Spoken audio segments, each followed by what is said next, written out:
Welcome back, everyone. This is Lindsay Hager with episode 12 of the Peacemakers podcast.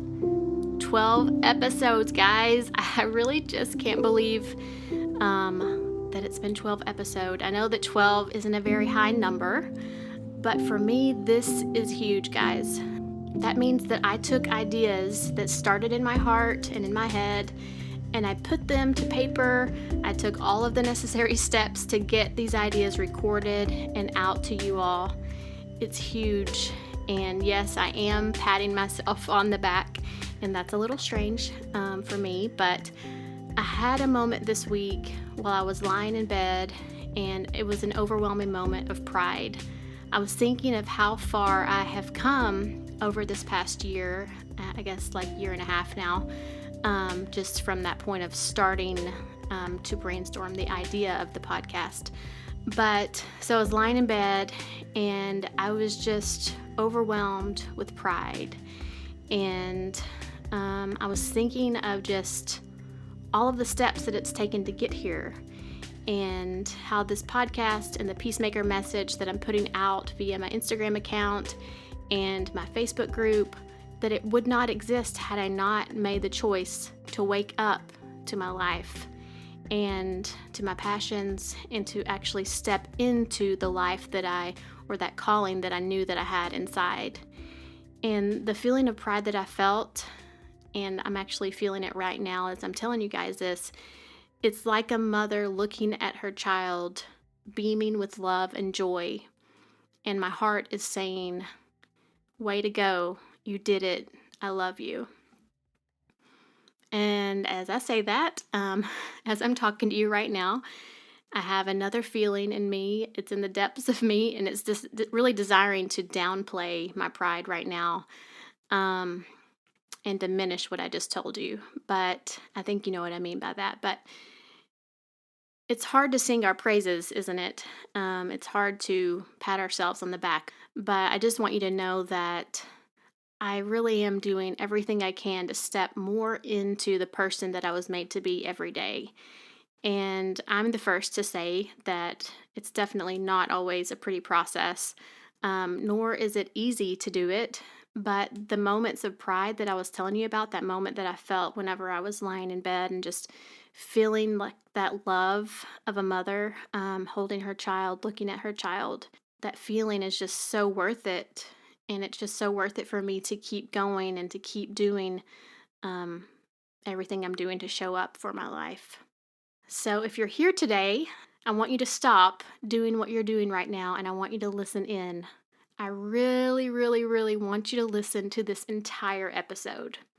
So I'm the first to admit that sometimes I start an episode and I get 15 minutes in and I don't finish it for whatever reason. Maybe it lost my attention for a second, or maybe I started doing something else or got pulled away. But if you're here, then I'm guessing you've listened before, or maybe you're subscribed, or maybe something about the title just caught your attention. But this episode is not very long. It's about 30 to 45 minutes. And I think there's just so much in here for you. I'm sharing my recent interview with McCaskey from Enneagram and Coaching. Hillary is a type 9 peacemaker, and she's sharing her journey of waking up to her life. She and I talk about the pain that often puts us to sleep as children or sometime in our childhood, and it puts us asleep to our true selves. And then on the flip side, we talk about the pain that tends to be the catalyst often for waking us back up to our lives. Hillary's story is so beautiful, and it's just so relatable for anyone that has a calling to engage in their lives more fully. And also, on the other side of that, maybe you have that calling, but you struggle with taking the steps forward because you have fear or past traumas that need to be dealt with and addressed, or maybe you just feel lost in the process of discovering yourself. I have linked Hillary's info in the show notes because I just know you're going to want to know more about her after this interview. Her YouTube channel is gold. Please go and check it out. You can learn more about the Enneagram, and she just has lots of videos on each type, and they're easy to understand. And because she's a peacemaker, she also has tons of type 9 videos. If you've been considering hiring a life coach that's a type 9 and certified in the Enneagram, I know you're going to want to check her out. Okay, so the last thing before I hit go on this interview, Hillary and I referenced the Type 9 song from Sleeping It Last's album, which is a project from Ryan O'Neal. It's all about the Enneagram. He wrote a song for each number, and many of you know exactly what I'm talking about and love this album and love the Type 9 song. And Ryan is also a Type 9 himself. So I think you're really going to love the song if you haven't heard it already, but I'm linking all of this down in the show notes, so you can definitely go and check that out. Okay, here we go. Enjoy this interview, guys.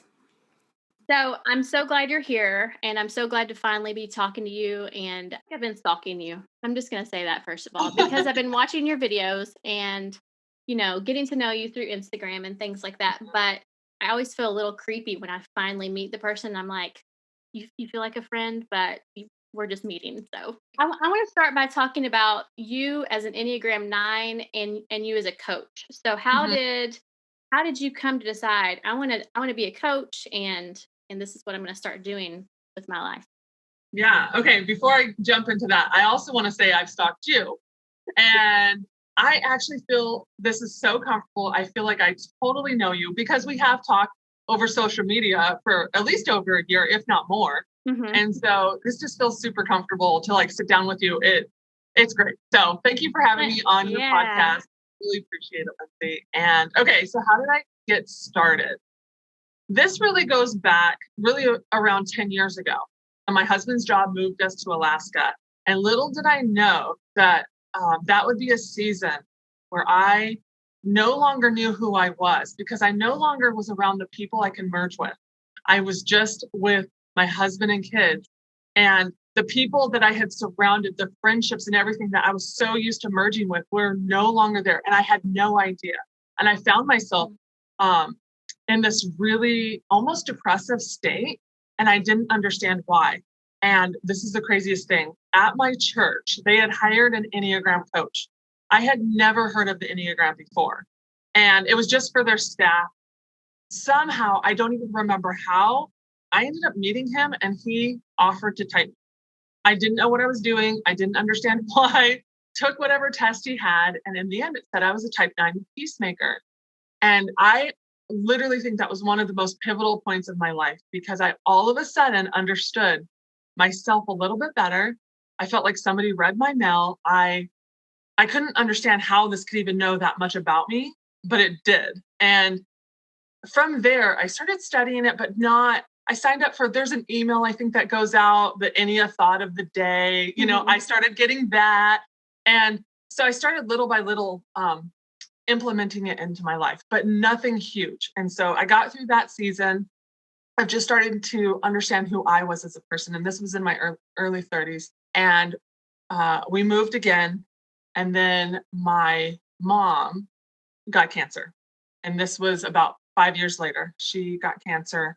And I have to say, like, that was in itself just the hardest time, the hardest thing I've ever been through. And through that, I realized that I felt like God was calling me to more. I knew that I had a greater purpose in life.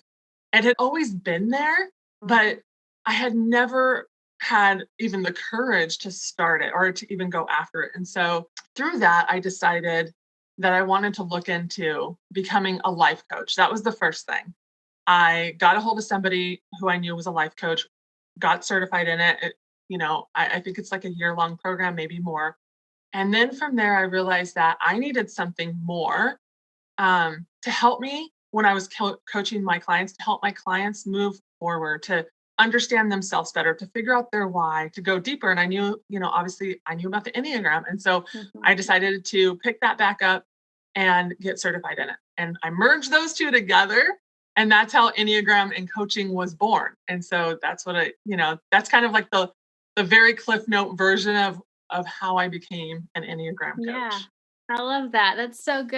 And I love I mean, when we are helping others, Mhm. like usually people that are helping others, it comes out of that piece of empathy. So it's like it's the perfect blend of, I don't know, like God taking our deepest hurts and making them and Oh, turning them into something beautiful. yeah, and a And purpose with it. yeah, and you get to do that for others now. It's interesting because I haven't dived into this yet on my own YouTube channel, but I grew up in a very chaotic, uh, abusive type of a home, and I've walked through a lot in my life, and that is what really was part of the reason that's driving me to help others. Mhm. It's like exactly what you said, is we Mhm. take our own story, our own pain, our everything, and find purpose with it and use it to, there is such empathy and compassion in me. And to give that away is one of the greatest gifts. The video that I watched, which you and I have talked about this, we talked about it the other day, but the video that I watched that was kind of a catalyst for what I wanted to talk to you more about today was, and I'm drawing a blank. Oh, is it's time to wake up?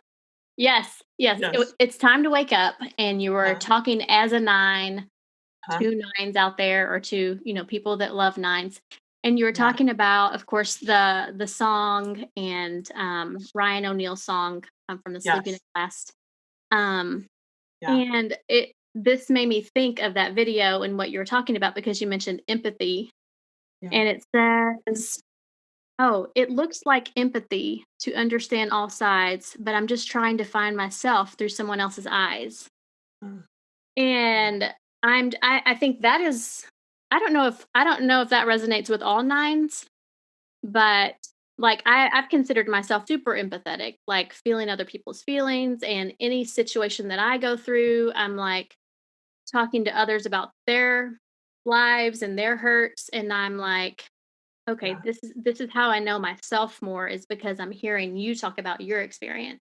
I don't know if you had anything else to add to that. Like, how has empathy played into your life now, or maybe just throughout your life? How has that empathy piece, played out in your life? Yeah, I would say, I mean, I actually think sometimes I have too much empathy because I I can see all sides, and I can, you know, see everything from different perspectives and be in their shoes, and to the detriment of myself sometimes. Because the feelings that can go deep with that, and you just have this empathy for other people. And I think with what I've walked through and the different things that I've walked through, it has given me empathy for all types of people, all situations. I have had friends come up and want to share things with me that were, for the normal person, I think somebody would be like, "Oh my gosh, that's what you're going through." And I always think like I have such a poker face because like I don't show anything on my face in the moment because my heart instantly, it doesn't even matter what it is, I'm hurting for them Mhm. and with them, and then I'm seeking a way to help, not to like help them move through, but to listen. Mhm. Like I think helping can look like listening, because I Mhm. don't think I always have the right advice, but I do think I can just listen and come at such a non-judgmental space to where that's where that empathy is for me, and different, so many different areas of my life, and different things in my life, that everything I've walked through, I don't I don't think of it like, "Oh my gosh, I wish I never would have went through that anymore." It's more of like, well, it's equipped me for whatever I'm walking through and for whoever I'm walking with. And I just think it's an equipping, and it's nothing I think God would totally choose for me. Mhm. But this world is not fair and not just all the time, and we do have to walk through things, but it's definitely given me more tools in my toolbox, and I choose to see it that way. Mhm. Now, when you think back to your past, or maybe like your teenage years, high school, college, Mhm. and that empathy piece, is that something that you were in touch with back then, being empathetic with Yeah. others? Yes, absolutely. Um, to the point where I think people had a hard time with me. I didn't have, like, I wasn't popular. I was very shy. I was the person that just, please don't see me. Please don't talk to me. Don't see me. I just wanted to be reading a book at all times. I wanted to escape my own life by by being in someone else's story. Merging with a character in the book is literally my favorite thing to do ever still. Right? Wow. But as I absolutely had that empathy, and probably because of what I was walking through is a big piece of it. And then also the friends that I did have never understood why I couldn't side with them, and it got me in trouble a lot. I just don't have that, like, where I'm like, oh yeah, I want to talk with you about that. It's always like I wanted to be friends with everybody, and I literally cannot handle somebody being left out. Like, it could make me cry. I cannot handle anybody being left out. And so I guess I've just always had a really soft heart that way. Good, right or wrong, good or bad. I can't say it's the best thing in the world, but I think, it's just how I'm made. Yeah, and people need people like you. Like, there are others at the table that even they might be someone that appears to be getting a lot of attention, but Mhm. the intentionality that you take with your empathy to listen or to look into them, it doesn't matter Mhm. what Enneagram number they are or what Right. background they have. No. Like, a listener and someone that's going to take time to connect is universal. So that's just Yes. beautiful. I love that Yeah. so much. It makes me think of just how we are all, when I think of the Enneagram symbol and how it all fits together, when everyone is living out of the fullness of who God made them to be, and all those Enneagram numbers are kind of like a representation of the fullness of God, I agree with that. then Yes. it's like you're playing that role, that piece of the puzzle that you Yeah. fit, and meeting Yeah. up with somebody, and it's like a God puzzle piece Yes. you're giving Yes. them. That's so beautiful. That's the best way to look at it. I 100% agree. I think we need we need all types to help. There's literally a pivotal piece for all of us. And when the 9 doesn't show up to their own life, then there's something missing. And we have to show up, and we are an important piece, just like, but no more or no less than everybody else. But we are an important piece to the body of Christ and what that looks like. And that is my biggest goal with teaching the Enneagram. And there's always an underlying, everybody can pick up on it in my videos. I am like, please love and accept who you are. Because when we do that, then we can all be in unity. And I know, like, it just sounds so like rainbows and butterflies, but like, I believe this so deeply. Like, Mhm. there's so much great to people, but there's pieces we need to work on too. I'm not like, ignoring that. That's a great thing about the Enneagram also, right? It gives Yeah. us things to be alert to, things to be looking for, growth areas and stuff like that. So when you moved to Alaska Hmm. and you said your kids and your husband and you, how old were you have 2 boys? I have 2 boys. Yes. They were like 9 and 11, I think, because Okay. they're 18 and 20 now. So Okay. And so you moved there and you said that you started feeling like lost, like the people that yes. you used to merge with were no longer there.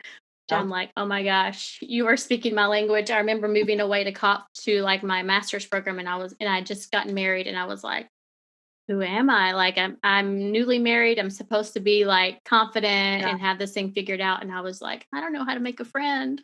Yeah. So I want to hear more about that. Like, what was going on in you in that, like, figuring yourself out? Okay. That's a great question because, okay, this is how I always put it. God moved me to the most beautiful place on earth to deal with the ugliest pieces inside of me. Mm. And what that looked like is I was merging. That is not what we're supposed to do, right? I was merging to lose my own identity. And I Mm. needed to be taken away from that. I couldn't on my own make that decision. And it was just friendships.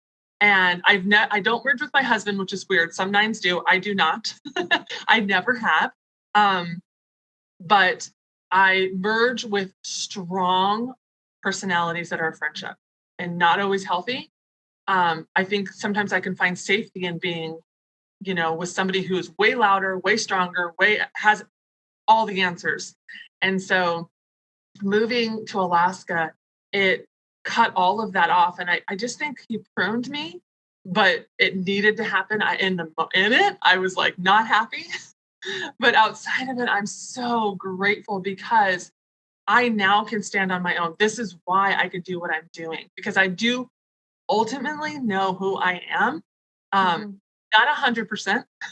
I think I'm always going to be growing and learning, but that's a little bit about Alaska in the sense of why I think there was a bigger reason outside of just a job move. I think it was wonderful for my children. It was a really great moment for our family to grow stronger without, having anything outside of us. We had to really just I always call us the core four, and we had to, gather our strength together. But for me personally, it was not the hardest season, but a hard season of me walking through, but an important one that I had to walk through. Yeah. So that was how many years ago? I mean, I think around 9, maybe 9 years ago. When you moved there, or when? Yes. Okay. We only were there for a year and a half. It's not very long. Just enough time to get the work done. Yep. God's like, all right, a little boot camp here for you. Yes, it was. Yeah, I've actually asked God for a boot camp for myself in different seasons of my life, because I have felt like incompetent, or like I wasn't measuring up to who I thought, the world was saying I needed to be, or whatever. And I was like, I just need a boot camp. And sure enough, there was always a boot camp around the corner. Oh man, I make sure not to ask for certain things anymore. Yes.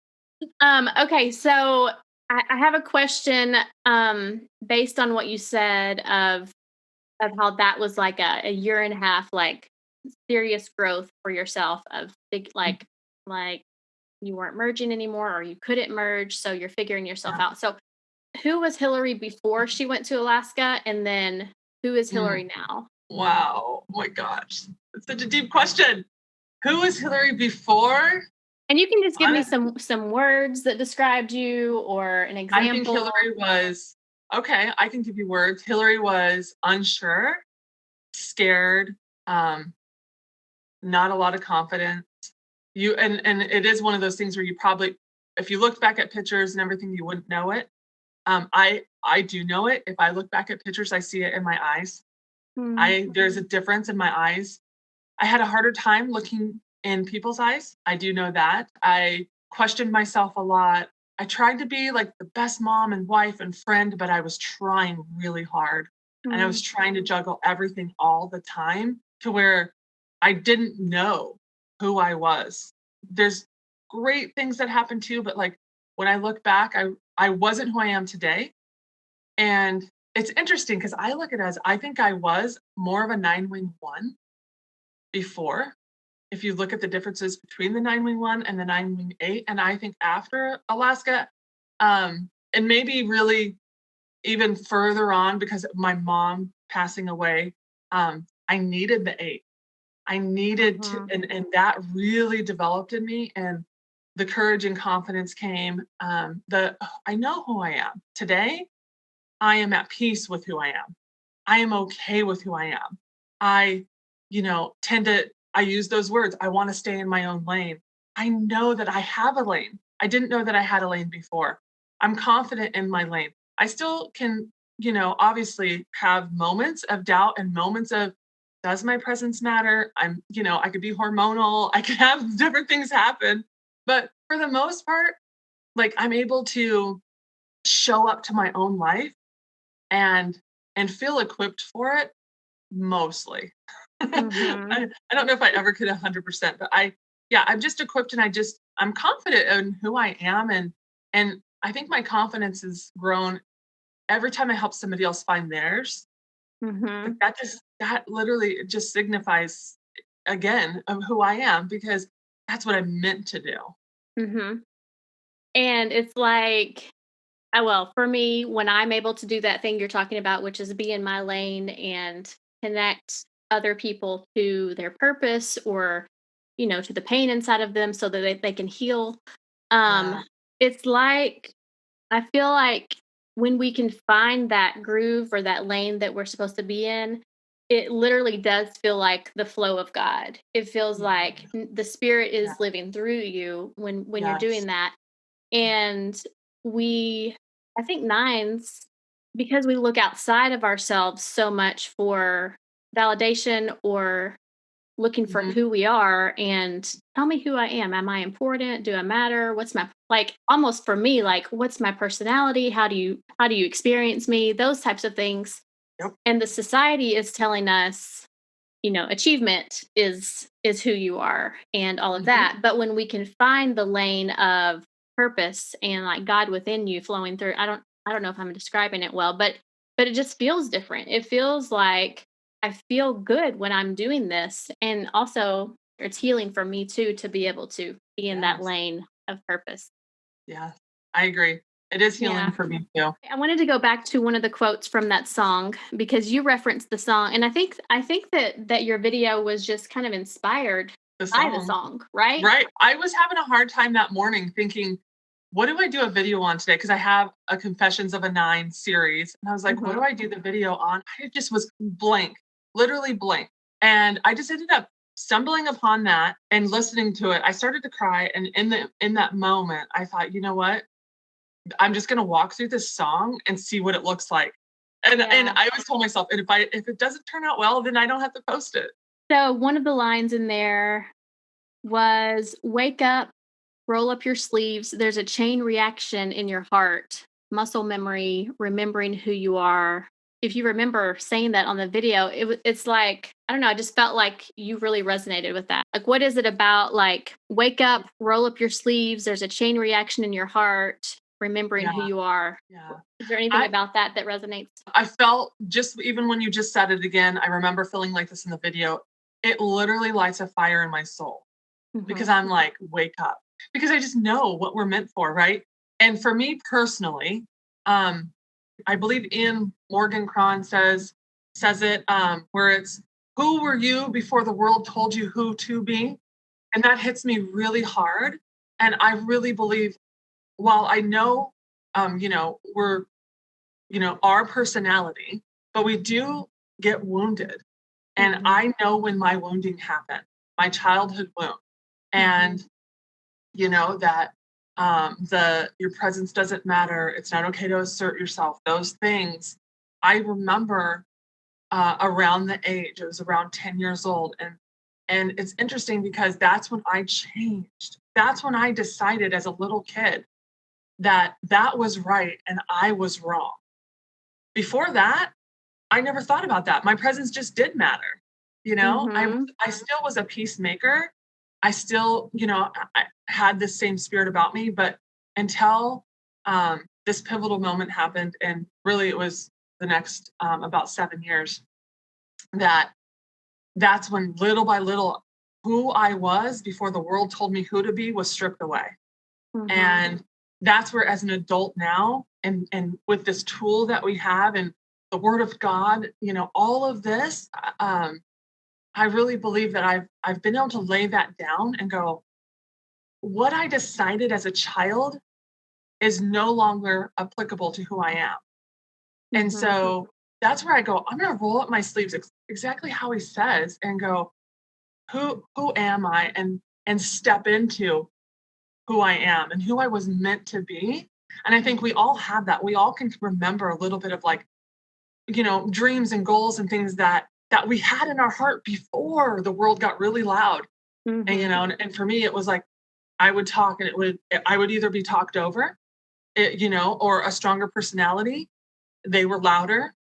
It was those little things. Maybe no one said, Hillary, your presence doesn't matter in the moment, but I heard it over and over again, every time something like that happened. And so a little bit of me got stripped away. And so I think it's just stepping back into that and remembering and going, okay.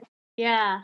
And to think that the pain of your past, the pain of your childhood and all of our childhoods, in one way or another, pushed in on you and kind of put part of who you were made to be to sleep.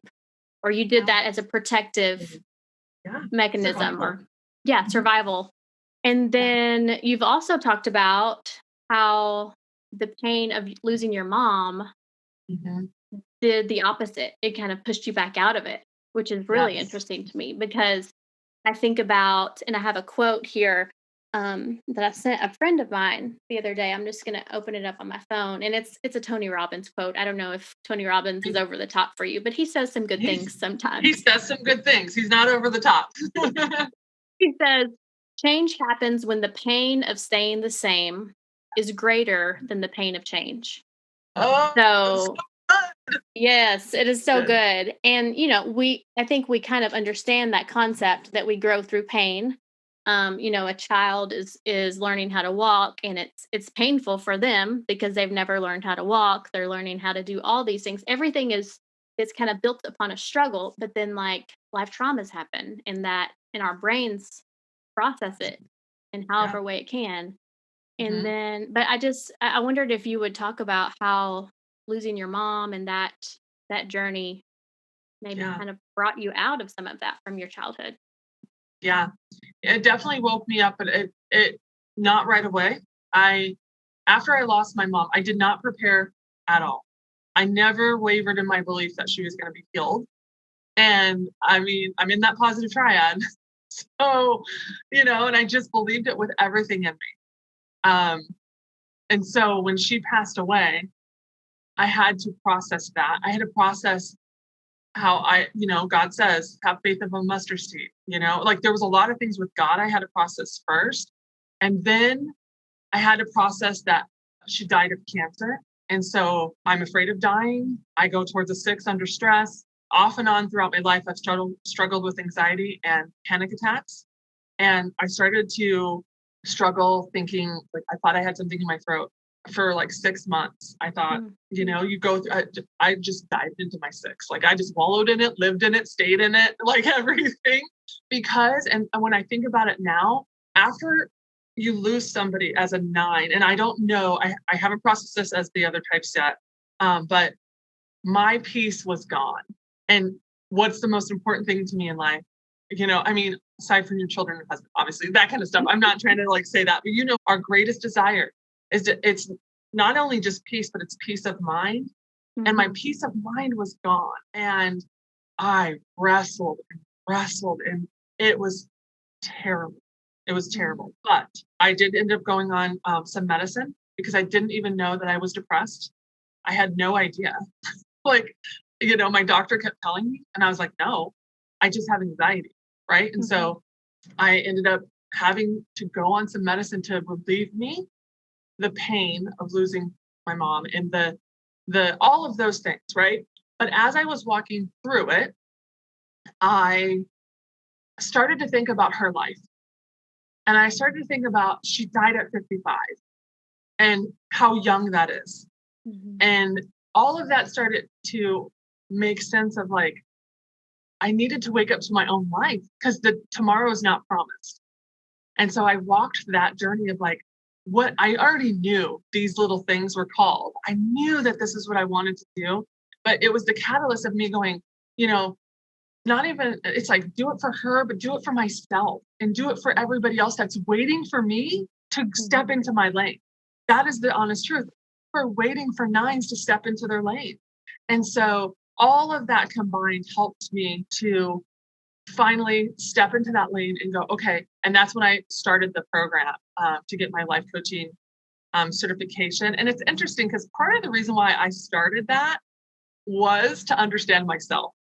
Like I was like, well, if I can learn about coaching, essentially I could be coached during it. And so it was all of that combined. But I guess that's my grief journey. And then that's my piece of going, how does this wake me up? And it did. It lit a fire and it helped me wake up and go, okay, if not now, then when? Yeah, and I'm just getting kind of like choked up here thinking about just how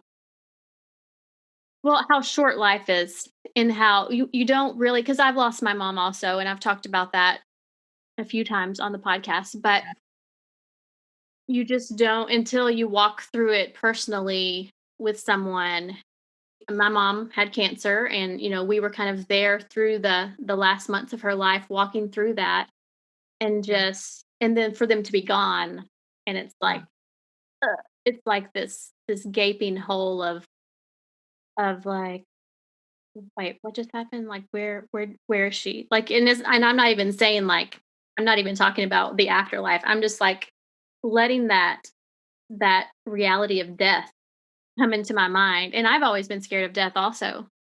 And interestingly enough that you said that, my mom passed away of a brain tumor. I also had fears. Like if I had a headache, like for a good year, 2 years, if I got a headache, I was like, okay, I have a brain tumor. Like it's happening. It's happening.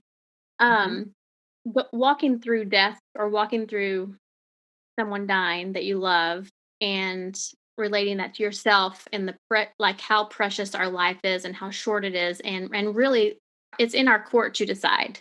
If we don't decide, we're all going to end up dying. Like it is what it is. And it's hard to even say it because I'm like, oh, I don't want to die. I don't want to say that I'm going to die because then it's probably going to happen tomorrow. Like it's just so fearful.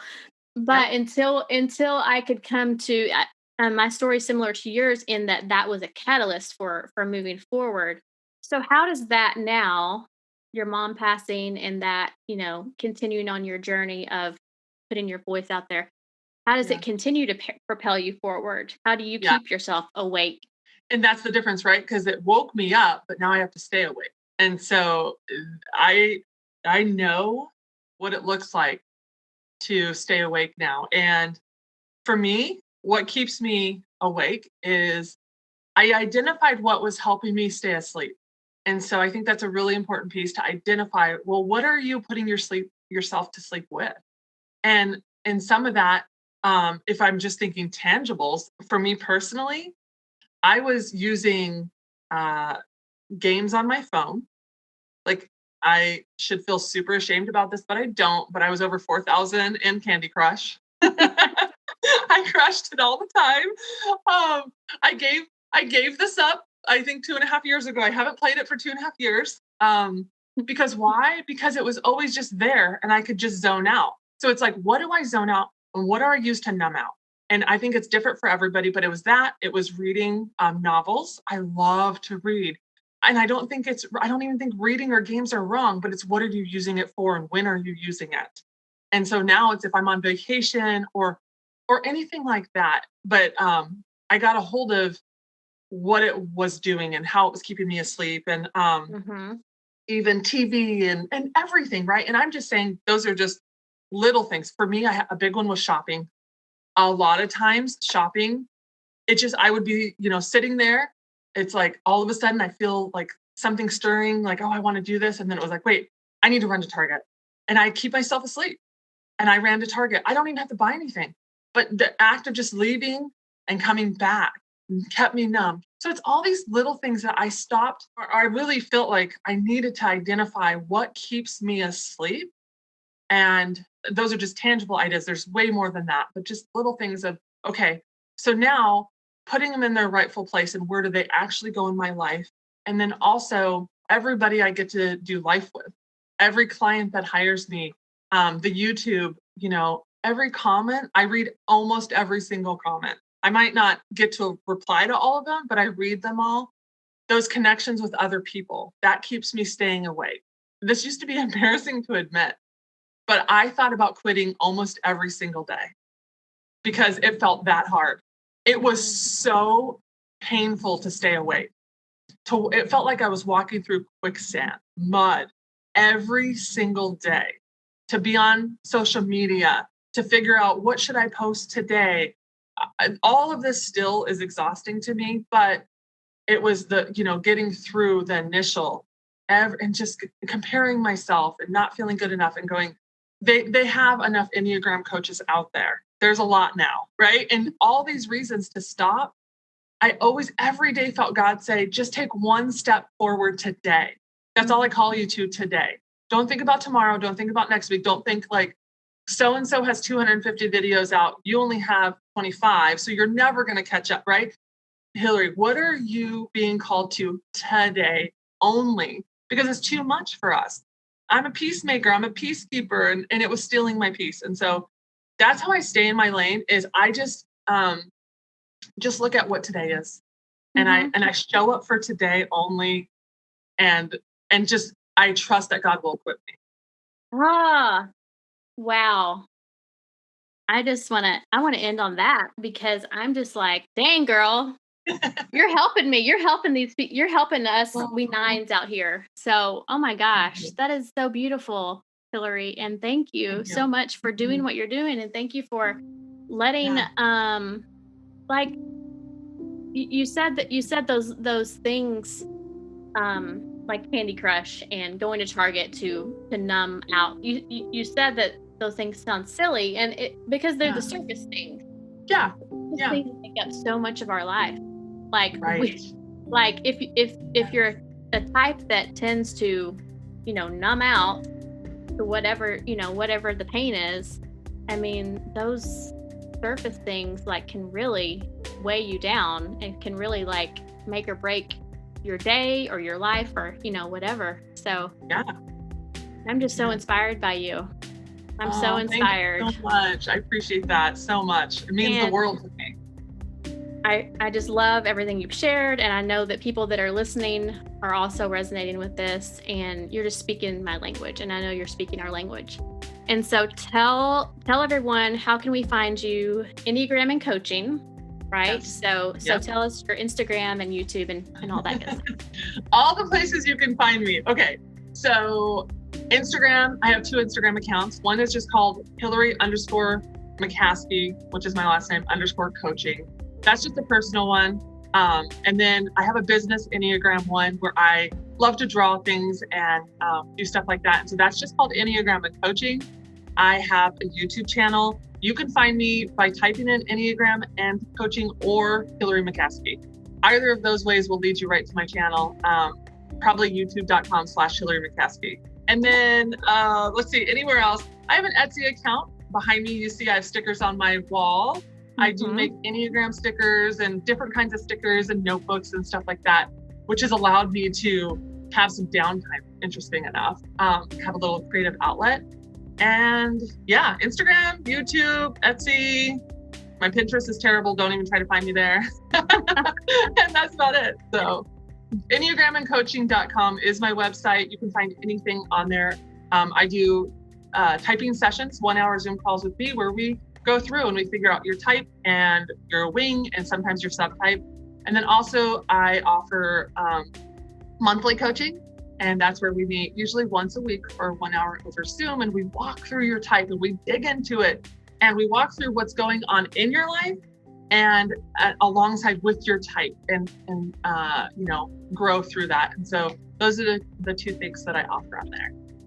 Yay! That's awesome. All right. Thank you, Hillary. I appreciate it. Thank you, Lindsay, so much. Okay. If you're still here, you are my friend. I want to thank you with a few giveaways that I'm doing this week. Over on Instagram, you can find me, lindsayhager.co. I was Enneagram 9 Stories, but I have changed over to lindsayhager.co. It's the same. If you already follow me, you're going to find me super easy. But I'm giving away 2 Enneagram sticker bundles from Hillary's Etsy store.